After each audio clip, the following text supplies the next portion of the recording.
Me Raphaël Kepandé Atzaré, l'avocat de Kpatchag Nassimbe, intervenait sur l'état de santé de son client qui n'est plus désormais un secret. Lors d'une interview sur la radio allemande la Deutsche Welle, DW, ce dernier a confié que le demi-frère du chef de l'État togolais souffre d'un ulcère veineux et qu'il nécessite une évacuation.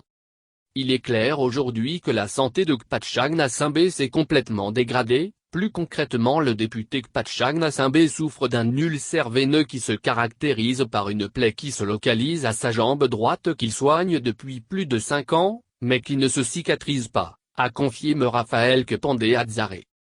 Il a poursuivi: cela voudrait tout simplement dire que l'univers carcéral n'est pas approprié à cette cicatrisation et qu'il lui faut nécessairement une prise en charge beaucoup plus adéquate, une évacuation.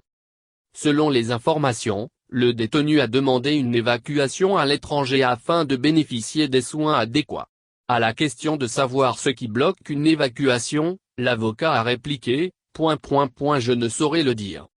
Pour la précision, Kpatchag Nassimbe est évacué au pavillon militaire du CHU Sylvanus Olympio et même ses co-détenus Kokou Tchadontma qui est détenu à la prison civile de Sokode a fait l'objet de plusieurs évacuations de cette prison à Lomé pour subir des soins, parce qu'il souffre d'une embolie pulmonaire, et le commandant Tati Abi qui est détenu à la prison civile d'Atakpamé a été opéré tout récemment du cœur, et donc il est clair que pour ces détenus qui ont fait plus de la moitié de leur peine, l'univers carcéral n'est plus désormais approprié pour les garder et qu'il faut qu'ils recouvrent leur liberté pour que leur santé et leur intégrité physique leur reviennent, a ajouté Me Kepandé Atzaré.